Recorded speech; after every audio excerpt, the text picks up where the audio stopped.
Saludos a todos. Seguramente han escuchado muchas veces que los bosques son los pulmones de las ciudades. Efectivamente, los árboles a través de sus hojas toman del medio dióxido de carbono y en presencia de la luz solar, mediante un proceso denominado fotosíntesis, producen oxígeno que aportan al medio ambiente. Sin duda, un interesante proceso de intercambio de gases entre el reino vegetal y el medio. Pero ¿se han preguntado alguna vez cómo se produce el intercambio de gases entre el ambiente y el organismo humano? La respuesta científica a esta interrogante podrán encontrarla a través del estudio de las características morfofuncionales del sistema respiratorio, que es el contenido de esta actividad orientadora. Al concluir el estudio de estos contenidos, serán capaces de explicar el origen del sistema respiratorio, así como las características morfofuncionales macroscópicas y microscópicas de las porciones conductora y respiratoria. Además, podrán explicar las etapas de la maduración pulmonar, teniendo en cuenta la importancia de los fosfolípidos durante este proceso. Asimismo, podrán explicar las características de la pleura, la cavidad torácica y el mediastino. El aparato respiratorio cumple importantes funciones como son participar en la hematosis, o sea, el intercambio gaseoso que proporciona oxígeno a la sangre y elimina el dióxido de carbono que se produce en el organismo producto del metabolismo celular. Interviene en la regulación del pH de los líquidos corporales y en la regulación de la presión arterial mediante la producción de enzima convertidora, mecanismo estudiado anteriormente. Además, secreta inmunoglobulina A. También participa en la fonación y la olfacción. Por su desarrollo, el sistema respiratorio está relacionado íntimamente con el digestivo, pues ambos tienen un origen común, el intestino primitivo. La porción más cefálica del intestino primitivo se denomina intestino faríngeo, cuyo límite anterior es la membrana bucofaríngea y su límite caudal es el sitio de origen del divertículo respiratorio. La evolución de este sistema está estrechamente vinculado a los procesos de formación de la cara y el cuello, donde juegan un papel decisivo el desarrollo de los arcos faríngeos. La evolución posterior, tanto del intestino faríngeo como del divertículo respiratorio, serán objeto de estudio en esta actividad. El aparato respiratorio lo podemos dividir en dos grandes porciones de acuerdo a su participación en la respiración. Una porción conductora, constituida por las vías extrapulmonares que son cavidad nasal, nasofaringe, laringe, tráquea y bronquios primarios, y las vías intrapulmonares constituidas por los bronquios intrapulmonares y bronquiolos no respiratorios. Esta porción tiene la finalidad de acondicionar el aire y conducirlo desde el exterior a todas las regiones del pulmón en la inspiración y a la inversa en la expiración. Cuenta además con una porción respiratoria constituida por los bronquiolos respiratorios, los conductos alveolares, los sacos alveolares y los alvéolos. En la misma se realiza el intercambio de oxígeno y dióxido de carbono entre la sangre y los alvéolos.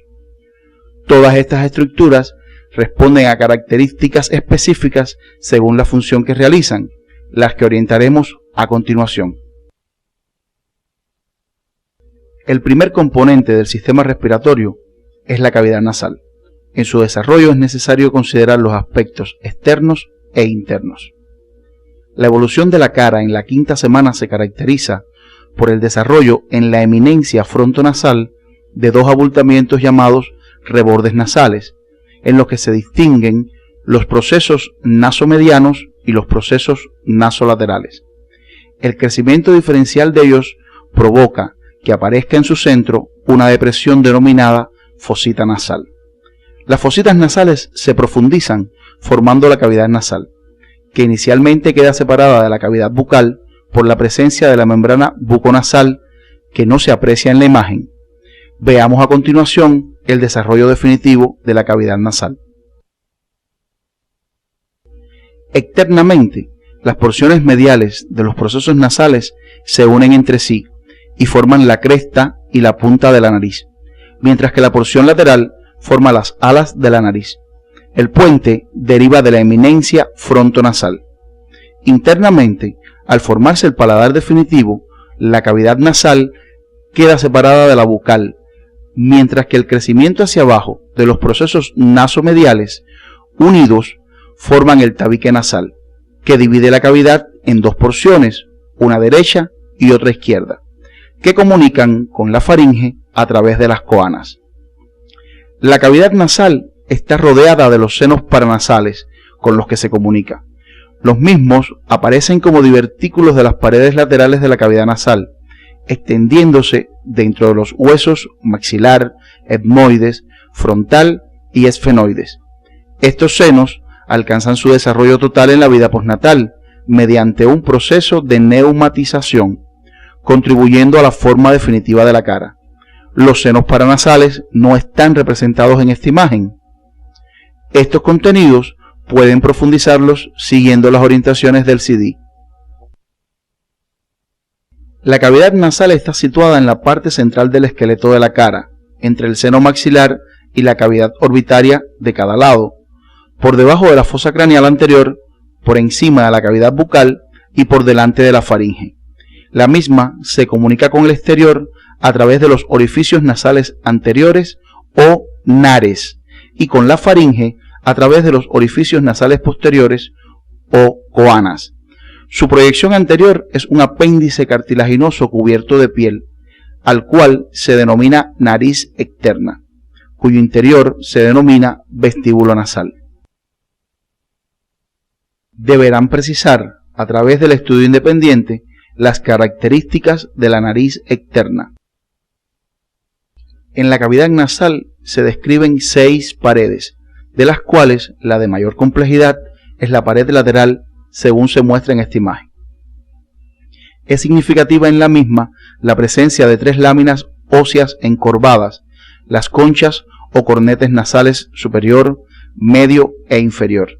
Este último constituye un hueso independiente. Entre los cornetes y la pared lateral propiamente se delimitan unos espacios denominados meatos nasales, superior, medio e inferior, en los cuales se localizan orificios de comunicación con otros espacios vecinos. La cavidad nasal está dividida sagitalmente por un tabique osteocartilaginoso, cuyas desviaciones o deformaciones se convierten en causa de dificultad para la libre circulación del aire.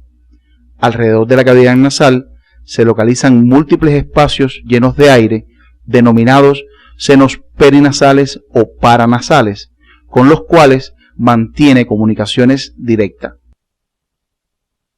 Desde el punto de vista microscópico, las fosas nasales presentan una mucosa con características particulares en cada una de sus regiones, encontrándose un epitelio estratificado plano queratinizado, continuación del epidermis de la cara, donde se destacan las vibrisas y glándulas, ambas estructuras con función de defensa.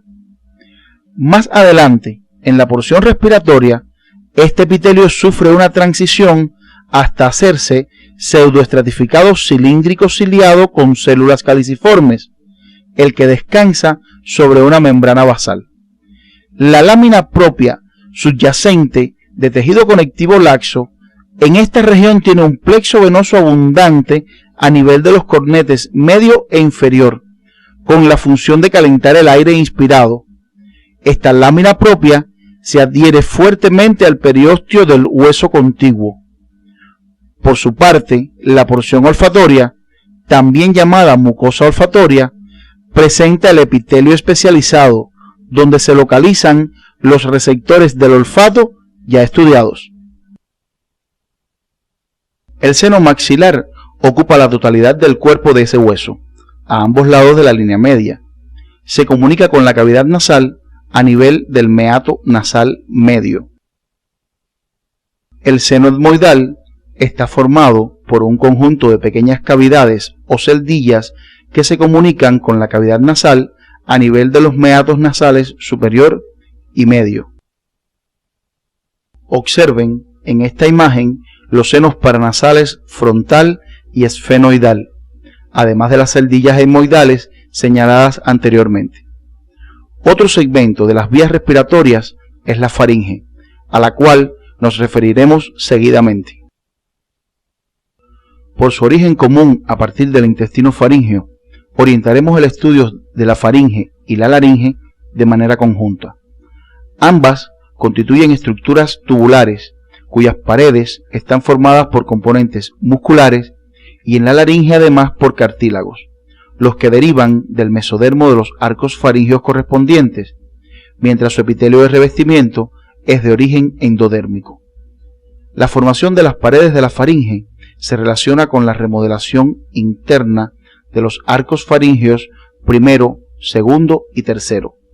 Por su relación con las bolsas faríngeas primera y segunda, encontramos que a nivel de la primera se comunica con el oído medio a través de la tuba auditiva y que por proliferación del epitelio de la segunda bolsa se forman brotes de tejidos que se introducen en el interior del mesénquima circundante.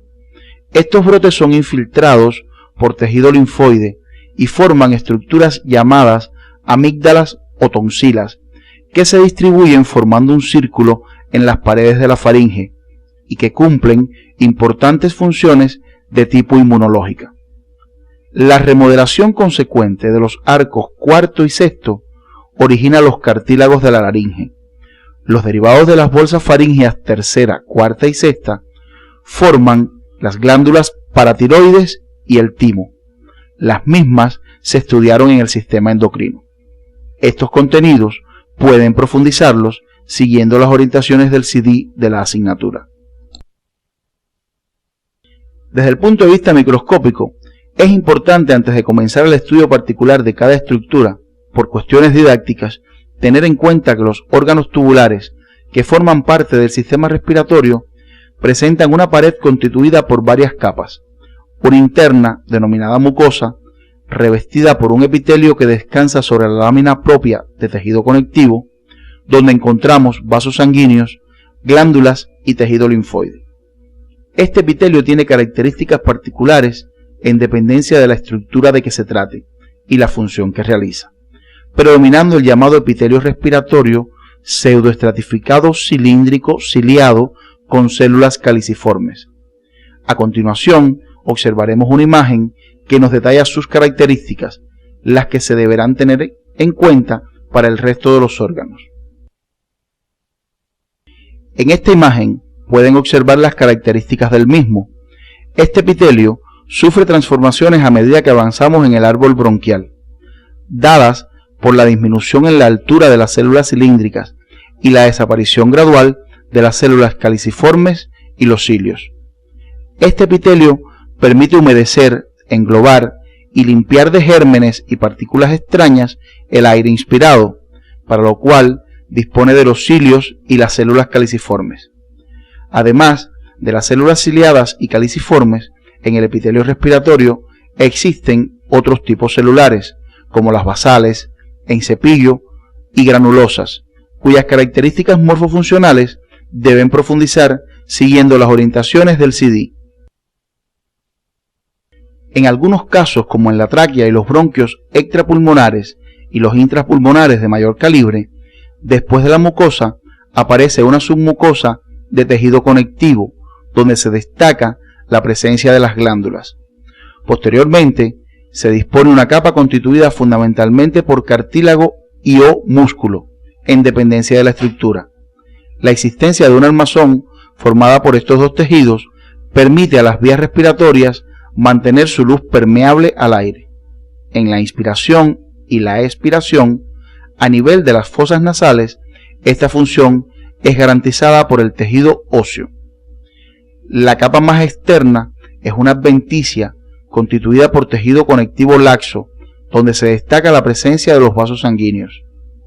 Conociendo estas características generales de los órganos del sistema respiratorio, abordaremos las características macroscópicas de la faringe.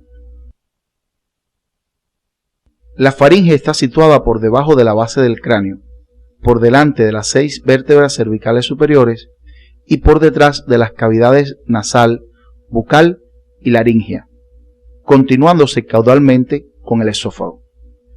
Las paredes de la faringe están constituidas por un esqueleto fibroso, la membrana faringo-basilar, revestida interiormente por una mucosa y externamente por fibras musculares estriadas.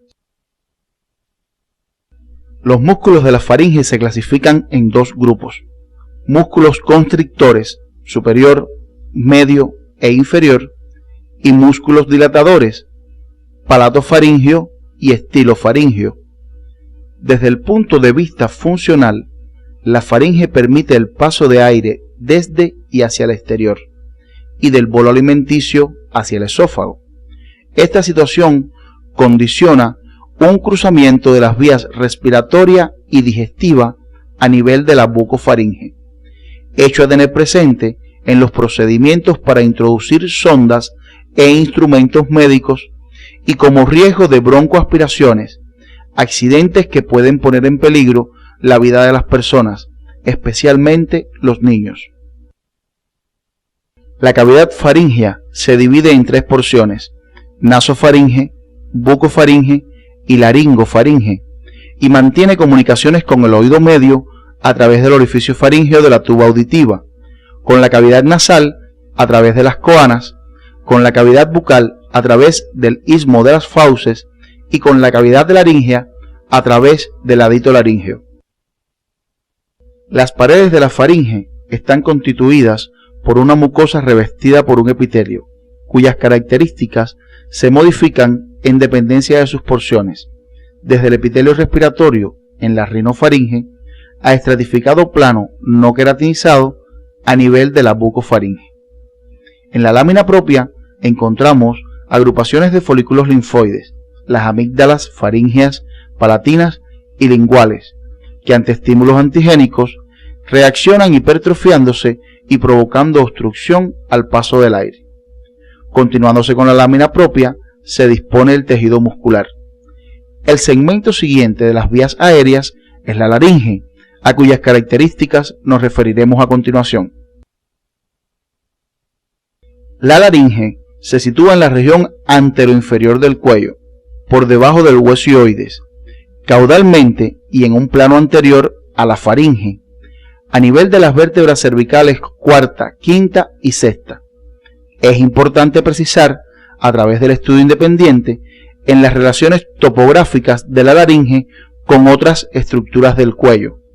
En su constitución interviene un componente pasivo formado por un armazón fibrocartilaginosa y un componente activo formado por pequeños músculos estriados. El componente fibrocartilaginoso está formado por un conjunto de cartílagos unidos entre sí. Los cartílagos de la laringe están clasificados por su número en impares y pares. Los cartílagos impares son la epiglotis, el tiroides y el cricoides. Los pares son los corniculados, los aritenoides y los tritíceos. Las características morfofuncionales macroscópicas de los cartílagos laringios deberán precisarse a través del estudio independiente, siguiendo las orientaciones que aparecen en el CD de la asignatura. Los cartílagos laringios están unidos entre sí mediante membranas, ligamentos y articulaciones, según las necesidades funcionales de la laringe como un todo. El componente activo lo forma un conjunto de músculos laringios, pequeñas bandas de fibras musculares estriadas insertadas entre los diferentes cartílagos, de manera que al contraerse actúan sobre las articulaciones de la laringe. Según su acción principal, están agrupados en músculos constrictores, músculos dilatadores y músculos variadores del tono de las cuerdas vocales. Veamos algunos ejemplos.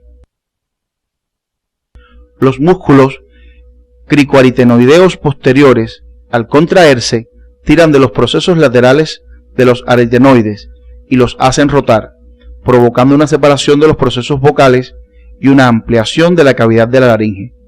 Estos son músculos dilatadores. Los músculos cricoaritenoideos laterales, al contraerse, tiran de los procesos laterales de los aritenoides, pero en sentido contrario, provocando una aproximación de los procesos vocales y un estrechamiento de la cavidad laringea.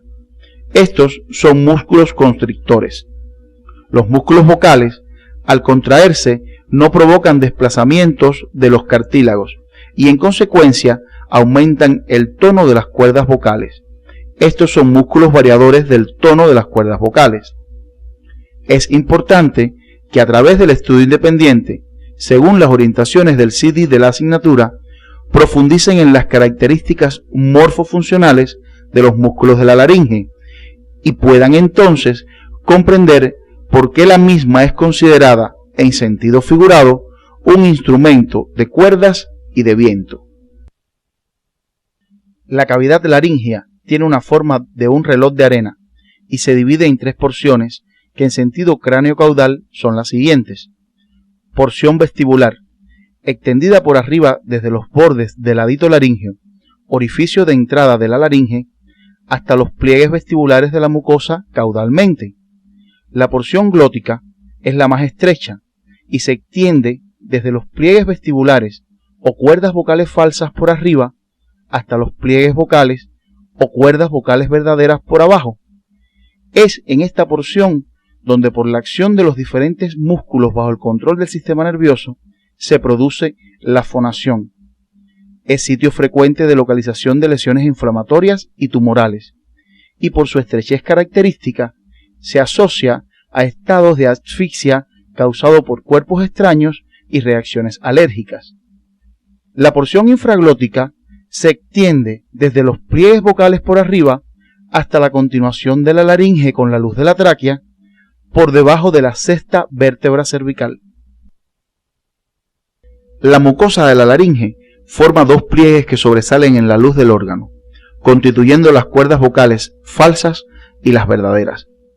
El epitelio de la laringe es de tipo respiratorio, excepto en su cara ventral, en la cara dorsal del epiglotis y en las cuerdas vocales verdaderas, donde es estratificado plano no queratinizado, por estar sometidas estas zonas a mayor fricción y desgaste.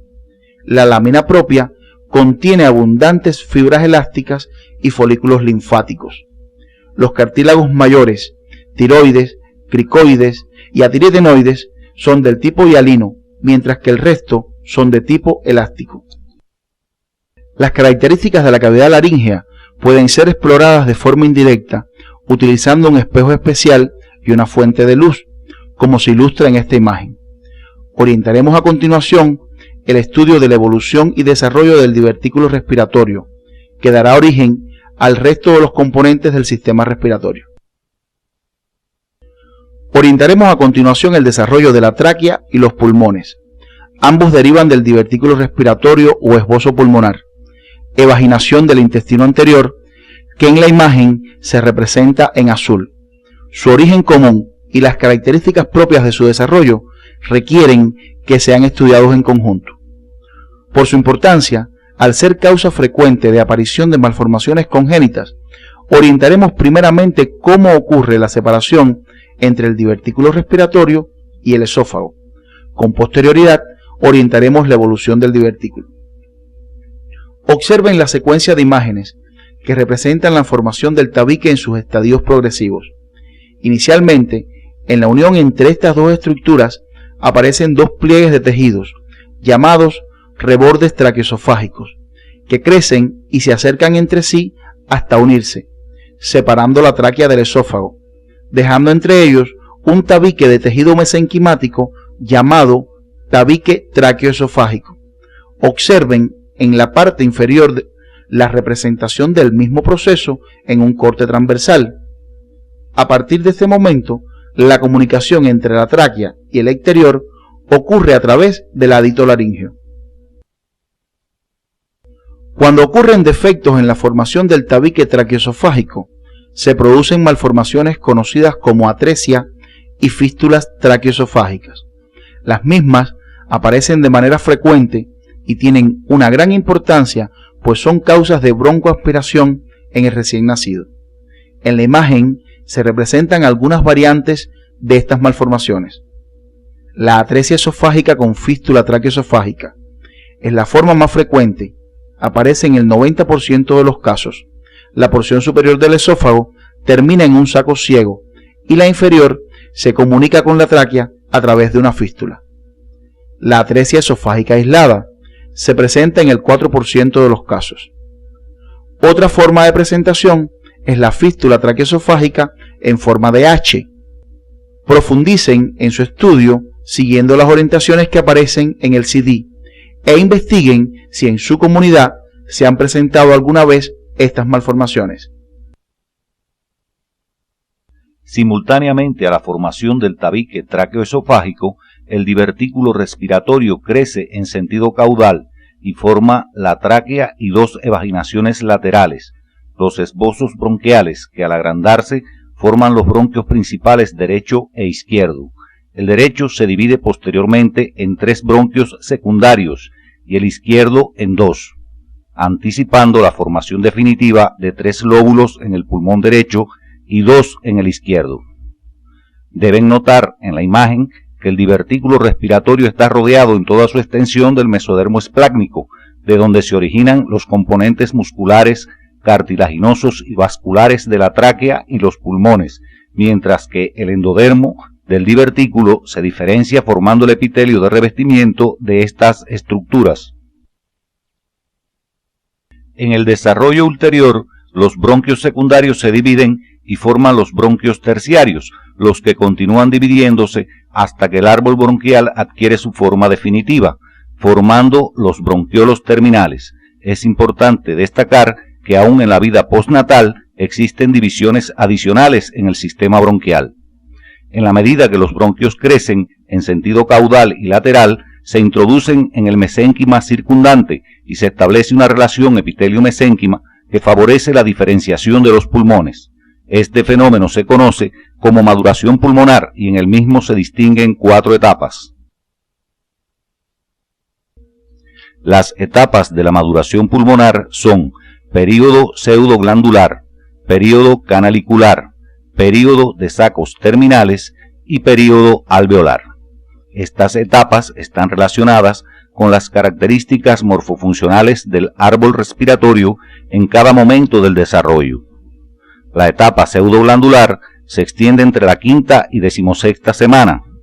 Toma su nombre por la semejanza que muestra con el tejido glandular exocrino. Se caracteriza por la ramificación rápida hasta formar los bronquiolos terminales. Cuando concluye este período, se han formado todos los elementos importantes del pulmón, excepto aquellos que están implicados en el intercambio gaseoso, lo que impide que un feto que nazca en este momento sobreviva. En la etapa canalicular, que se extiende entre la 16ª y la 26ª semana, se caracteriza por la ramificación continua de los bronquiolos terminales. Sin embargo, el epitelio de revestimiento es cúbico y no permite que ocurra intercambio.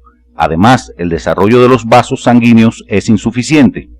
En este momento, el feto no podría adaptarse a la vida postnatal. La etapa sacular o de sacos terminales se extiende entre la 26ª y la 32ª semana. En ella se forman los alvéolos primitivos. Noten en la imagen que ahora los vasos sanguíneos están más cerca del epitelio y que éste se ha adelgazado. En este momento, aunque la diferenciación no ha culminado, existen suficientes capilares y la pared del epitelio es lo suficientemente delgada como para permitir el intercambio gaseoso. Estas condiciones permiten que un recién nacido prematuro pueda sobrevivir con cuidados intensivos. La última etapa, denominada alveolar, se desarrolla entre las 32 y las 40 semanas, extendiéndose hasta los 8 años de edad. Se caracteriza por un aumento constante del número de sacos terminales, cuyo epitelio se diferencia en 2 tipos celulares, los neumocitos tipo 1 y tipo 2. Los tipo 1 se adelgazan notablemente y su membrana se acerca a la de los capilares, estableciendo una relación epitelio-endotelio que permite el intercambio de gases. Los tipo 2 forman una sustancia llamada surfactante pulmonar, líquido rico en fosfolípidos que tiene la facultad de disminuir la tensión superficial en la interfase aire-sangre alveolar. En esta etapa encontramos gran cantidad de capilares linfáticos. Observen que las etapas de sacos terminales y la alveolar tienen características similares y se superponen en el tiempo. Algunos autores suelen llamarla etapa sáculo-alveolar, Sin embargo, a pesar de que la respiración puede ser posible a partir de las 32 semanas, es importante que el embarazo llegue a término para garantizar la adecuada maduración pulmonar del feto.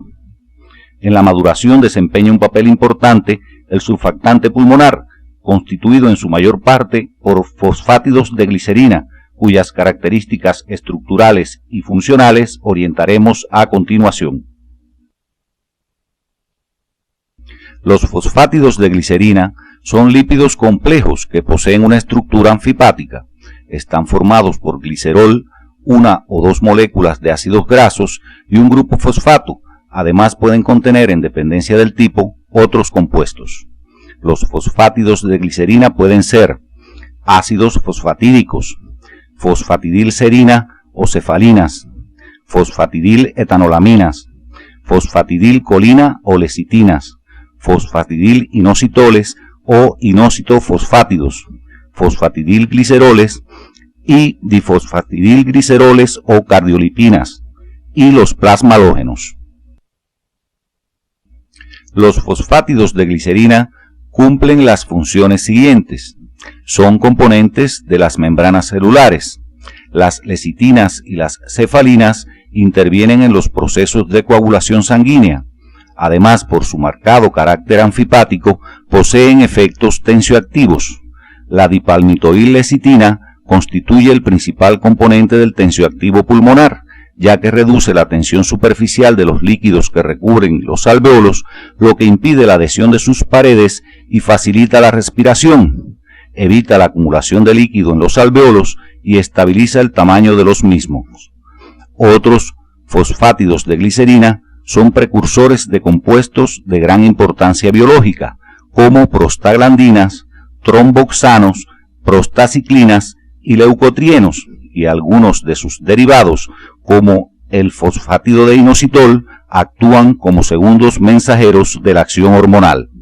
Cuando se produce un déficit en la producción del tensioactivo pulmonar, denominado surfactante, aparecen trastornos respiratorios al momento del nacimiento, que por su importancia y frecuencia orientaremos a continuación.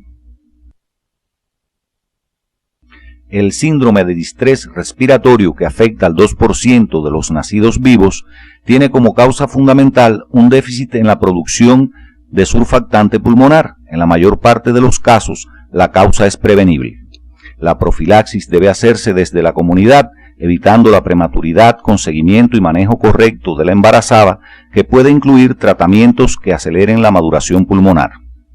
Durante el estudio individual, precisen la importancia que para la maduración pulmonar tienen los movimientos respiratorios prenatales y profundicen en el estudio del papel del surfactante pulmonar como causa del síndrome de membrana hialina, así como las acciones de salud que en la comunidad les permitan prevenir el nacimiento de niños con maduración pulmonar deficiente.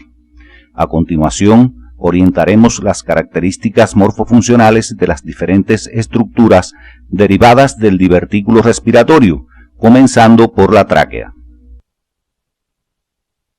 La tráquea es un segmento de las vías respiratorias con una longitud promedio en el adulto entre 9 y 11 centímetros y un diámetro cercano a los 2 centímetros, situada en la línea media, extendida entre la sexta vértebra cervical como continuación directa de la laringe y la quinta vértebra torácica, donde se divide en los bronquios principales derecho e izquierdo.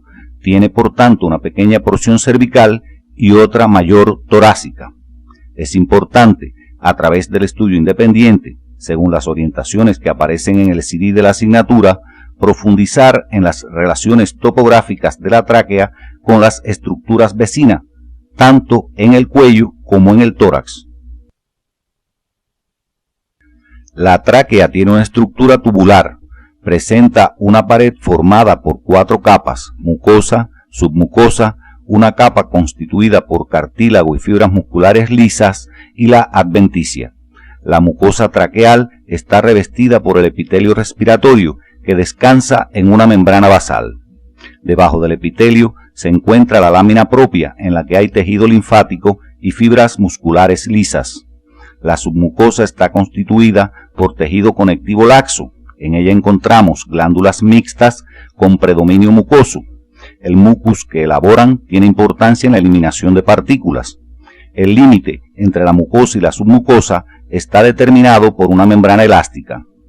A continuación de la submucosa existe una capa formada por 20 anillos incompletos de cartílago y hialino, unidos por una membrana de músculo liso y fibras elásticas. La adventicia es la capa más externa y está formada por tejido conjuntivo laxo y fibroso. En esta imagen se muestra parte de la pared de la tráquea. Observen en ella el epitelio de revestimiento en el que se ven los cilios y las células caliciformes. Estas células producen secreciones mucosas que facilitan englobar las partículas extrañas que han penetrado al inspirar para ser eliminadas a través del movimiento ciliar. En esta microfotografía óptica a mayor aumento pueden observar la mucosa y la submucosa de la tráquea. Observen en la submucosa las glándulas. Es importante destacar que estas aumentan en tamaño y se modifica la glicoproteína que ellas secretan cuando las vías aéreas son expuestas al tabaco o a otros irritantes. Estos cambios pueden regresar si se abandona el mal hábito de fumar. Los bronquios principales derecho e izquierdo se forman por la bifurcación de la tráquea casi en ángulo recto a nivel de la quinta vértebra torácica. Cada bronquio principal se dirige al hilio del pulmón correspondiente y termina dividiéndose dentro del pulmón en bronquios de menor calibre, según se muestra en la imagen. Es significativo señalar las diferencias existentes entre ambos por su repercusión para la práctica médica, cuando algún cuerpo extraño alcanza las vías respiratorias. Observen que el bronquio principal derecho es más corto y de mayor diámetro que el izquierdo. Impresiona como la continuación de la tráquea, mientras que el bronquio principal izquierdo es más largo y su luz es menor. Además, tiende a formar un ángulo recto con la tráquea. Es evidente que existe una mayor posibilidad de que los cuerpos extraños se dirijan hacia el pulmón derecho que hacia el izquierdo. Los bronquios extrapulmonares presentan un patrón microscópico similar a la tráquea. Ustedes deben profundizar sus características morfofuncionales de forma independiente siguiendo las orientaciones que aparecen en el CD de la asignatura. La división de los bronquios principales al atravesar el hilio pulmonar da origen a los bronquios lobulares según el lado. Para el pulmón derecho, los bronquios superior, medio e inferior. Para el izquierdo, los bronquios superior e inferior. Cada bronquio lobular se ramifica en bronquios más finos, a través de los cuales se ventilan porciones bien delimitadas de los lóbulos llamados segmentos, de manera que se considera un segmento broncopulmonar a aquella porción bien delimitada del parénquima pulmonar que resulta ventilada por un bronquio de tercera generación. Este concepto tiene trascendencia médica tanto desde el punto de vista quirúrgico como para el diagnóstico imagenológico. Se describen un total de 10 segmentos broncopulmonares en el pulmón izquierdo y 11 en el derecho. Es importante precisar a través del estudio independiente, según las orientaciones del CD de la asignatura, la nomenclatura y localización de los segmentos broncopulmonares en cada pulmón.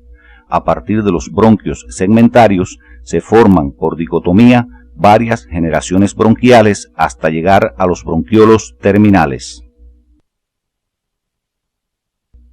A medida que los bronquios van disminuyendo de calibre y se acercan a la porción respiratoria del pulmón, su estructura se va simplificando gradualmente y el epitelio se hace más bajo. El epitelio de la mucosa de un bronquio intrapulmonar pasa a ser simple cilíndrico ciliado con células caliciformes. Este descansa en la lámina propia, la que presenta tejido linfoide en menor proporción. Más externamente existe una capa de fibras musculares lisas dispuestas en espiral, entremezcladas con fibras elásticas, que en los bronquios mayores es una capa continua y en los menores está adelgazada y menos organizada. La submucosa está constituida por tejido conectivo laxo que en los bronquios de mayor calibre presenta abundantes glándulas. A continuación se encuentra una capa de cartílago dispuesta en placas irregulares unidas por fibras elásticas gruesas. Estas placas son más pequeñas a medida que se reduce el diámetro bronquial. La adventicia es de tejido conectivo con vasos sanguíneos y se une al tejido pulmonar adyacente. Es importante destacar que a medida que avanzamos en el árbol bronquial, se va sustituyendo gradualmente el cartílago por el tejido muscular liso, que se hace más evidente constituyendo una verdadera capa a nivel de los bronquiolos. Los bronquiolos son tubos que a medida que se ramifican hasta dar lugar al terminal, en su pared van desapareciendo las placas cartilaginosas, así como también las glándulas. Presenta 3 capas: mucosa, muscular y adventicia. El epitelio de la mucosa varía de simple cilíndrico ciliado con algunas células caliciformes hasta cúbico ciliado sin células caliciformes en las ramas menores. El epitelio descansa en una lámina propia de tejido conectivo en la que no existe tejido linfoide. La capa muscular es la más desarrollada, formada por haces de fibras musculares lisas con una orientación variable, como se aprecia en la imagen. La contracción mantenida de estos músculos en enfermedades como el asma bronquial dificulta grandemente la respiración por disminución brusca de la luz del bronquiolo. La capa más externa es la adventicia, constituida por tejido conectivo laxo fibroso. Hasta aquí hemos orientado el estudio de las características morfofuncionales de la porción conductora. A continuación, orientaremos las correspondientes a la porción respiratoria del sistema, comenzando por una caracterización macroscópica del pulmón. Los pulmones son órganos macizos de forma cónica, situados en el interior de la cavidad torácica a ambos lados de la línea media, envueltos completamente por la pleura. Su vértice está orientado hacia arriba y su base hacia abajo, en contacto con el diafragma a través de la pleura. Cada pulmón tiene 3 caras: esternocostal, medial e inferior o diafragmática. La cara esternocostal es convexa y muy extensa. Está en contacto con la superficie interior de las costillas y los cartílagos costales. Pueden observarse en esta imagen las impresiones de las costillas en la superficie pulmonar. Es muy evidente la presencia en esta cara de unos surcos muy profundos llamados fisuras pulmonares que dividen al pulmón en lóbulos. En el pulmón derecho, 2 fisuras, horizontal y oblicua. En consecuencia, 3 lóbulos, superior, medio e inferior. En el pulmón izquierdo, solo la fisura oblicua. En consecuencia, 2 lóbulos, superior e inferior. La cara medial en ambos pulmones es muy irregular y se divide en una parte posterior relacionada directamente con los cuerpos vertebrales torácicos y otra anterior orientada hacia el mediastino. Es característico en la parte anterior de la cara medial la presencia del hilio pulmonar, sitio de entrada y salida de las distintas estructuras que forman el pedículo pulmonar. La cara medial del pulmón izquierdo presenta una impresión profunda causada por su relación directa con el pericardio y el corazón, la impresión cardíaca, además de la impresión de otras estructuras vasculares como la aorta, por ejemplo. La cara inferior del pulmón es cóncava y coincide con la base del órgano. La misma se relaciona a través de la pleura con la cúpula diafragmática de cada lado. Es importante profundizar a través del estudio independiente en las características macroscópicas externas de los pulmones, según las orientaciones que aparecen en el CD de la asignatura. El pulmón, desde el punto de vista microscópico, es un órgano macizo que presenta estroma y parénquima, el primero constituido por tejido conectivo que forma tabiques, el tejido intersticial y la pleura pulmonar. El parénquima está formado por un sistema de conductos constituidos por los bronquios intrapulmonares y los bronquiolos de diferentes órdenes y por las estructuras que forman la parte de la porción respiratoria del pulmón. Los bronquiolos terminales son las porciones distales de la ramificación bronquial, con función únicamente conductora de aire. Por ramificación de los bronquiolos terminales se forman los bronquiolos respiratorios, que a diferencia de aquellos presentan estructuras en su pared que les permiten el intercambio de gases. De cada bronquiolo respiratorio parten varios conductos alveolares para la ventilación de los sacos alveolares y en ellos cada alveolo. El análisis realizado acerca de la ramificación bronquial sugiere la precisión de dos conceptos de árbol bronquial. Es el conjunto de bronquios desde los primarios hasta los terminales, cuya función es conducir y acondicionar el aire en ambas direcciones, y acino pulmonar, árbol alveolar o respiratorio. Es el conjunto de bronquiolos respiratorios y conductos alveolares en los cuales, a la vez que se conduce aire en ambas direcciones, también se realiza intercambio de gases. En esta imagen pueden observar cómo a partir del bronquiolo terminal se continúan las estructuras que forman parte de la porción respiratoria del pulmón, en estrecha relación con los vasos sanguíneos para garantizar la hematosis. El bronquiolo respiratorio es el primer componente de la porción respiratoria. Cada bronquiolo respiratorio se divide en los conductos alveolares, que tiene un epitelio plano muy delgado, a veces solo apreciable al microscopio electrónico. En su pared se destaca la presencia de alveolos, lo que posibilita que a este nivel también se efectúe intercambio de gases. Los conductos alveolares son los últimos segmentos en presentar fibras musculares lisas. Ellos terminan en los sacos alveolares, los cuales son un verdadero racimo de alveolos. En esta microfotografía electrónica se observan estas estructuras que forman parte de la porción respiratoria: los bronquiolos respiratorios, conductos alveolares, sacos alveolares y alveolos forman lo que muchos autores han descrito con el nombre de acinos pulmonares. Se estima que de 12 a 18 acinos forman un lobulillo pulmonar y se considera la unidad estructural y funcional del pulmón. Fíjense cómo en la pared del bronquiolo respiratorio ya se abren algunos alveolos. Los alveolos, como ya hemos dicho, constituyen las estructuras finales de la porción respiratoria. Tienen el aspecto de una vesícula abierta y en ellas ocurre el intercambio de gases. En cada pulmón hay alrededor de 300 millones de alveolos. Los alveolos no poseen paredes propias, sino que comparten una misma pared entre dos alveolos vecinos. La superficie interna de los alveolos está revestida por dos tipos fundamentales de células, alveolares planas o también llamadas neumocitos tipo 1 y las alveolares grandes llamadas neumocitos tipo 2. En la luz alveolar encontramos macrófagos que protegen la región respiratoria de la contaminación por microorganismos y por partículas inhaladas. La región entre dos alveolos adyacentes se llama tabique interalveolar, que puede tener aperturas u orificios que comunican a dos alveolos entre sí.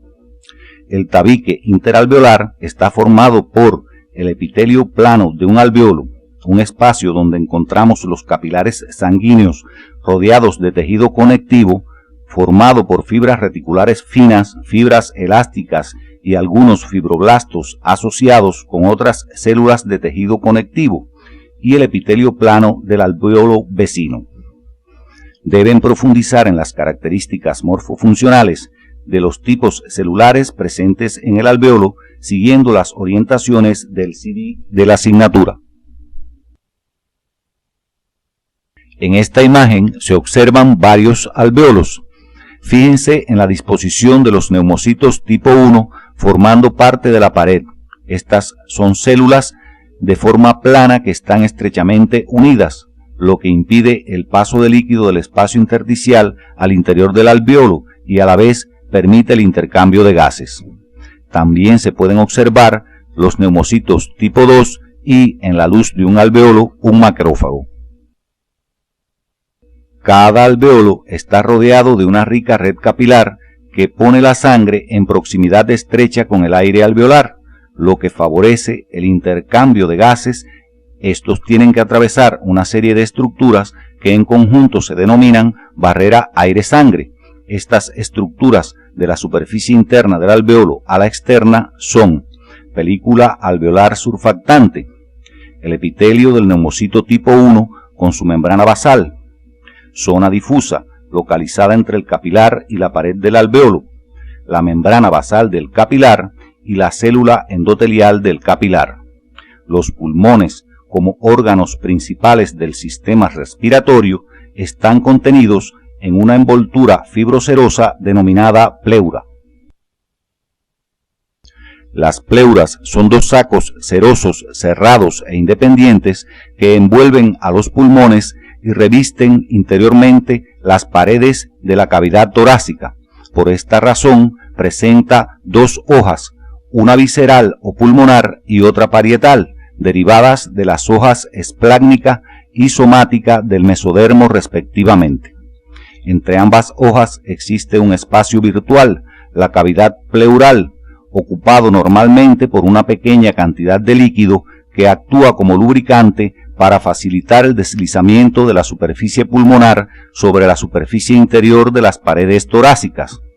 Deben profundizar a través del estudio independiente en las porciones de la pleura parietal, el concepto de seno pleural y en la topografía tóraco-pulmonar y tóraco-pleural.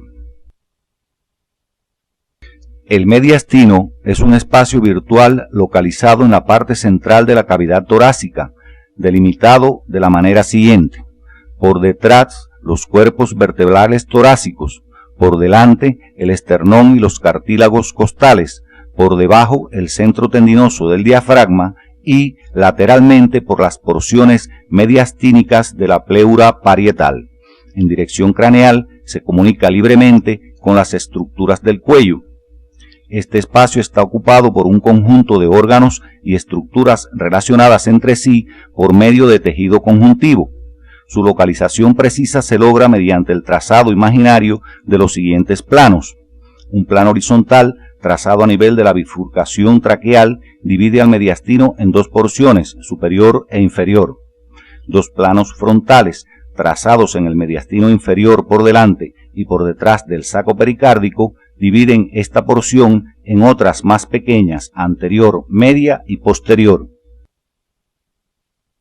Observen en esta imagen al corazón, la vena cava superior, las arterias pulmonar y aorta ascendente y los troncos venosos brachiocefálicos ocupando parte del mediastino. Observen en esta imagen otras estructuras del mediastino, como el esófago, aorta descendente, ramos de los nervios vagos y la vena ácigos. Las técnicas imagenológicas son de gran utilidad en el estudio del contenido de la cavidad torácica, tanto los pulmones como las estructuras mediastinales. Observen en esta imagen ambos campos pulmonares cruzados por los arcos costales y en la parte central la sombra de distintas estructuras mediastinales. Al finalizar la actividad orientadora de hoy, arribamos a las siguientes conclusiones. El proceso de formación y desarrollo del sistema respiratorio implica cambios progresivos y sistemáticos que favorecen las transformaciones morfofuncionales necesarias para la adaptación del feto a la vida extrauterina. El sistema respiratorio está integrado por un conjunto de estructuras tubulares de paredes rígidas que participan en la fonación, circulación y acondicionamiento del aire, así como por el pulmón como órgano macizo cuyas características morfofuncionales aseguran el intercambio de gases. En la pared de las diferentes estructuras del sistema respiratorio se producen variaciones morfológicas a medida que se avanza en el árbol bronquial hasta llegar al alveolo, las que están en correspondencia con las funciones que realizan. Una vez alcanzados los objetivos relacionados con las características morfofuncionales macroscópicas y microscópicas del sistema respiratorio, mediante el estudio independiente de sus porciones conductora y respiratoria y según las orientaciones de los profesores, estaremos en condiciones de orientar en la próxima actividad el estudio de las etapas de la respiración, teniendo en cuenta la mecánica de la ventilación pulmonar, el intercambio de oxígeno y dióxido de carbono entre los alvéolos y la sangre, el transporte de estos gases por la sangre y los mecanismos reguladores de la respiración.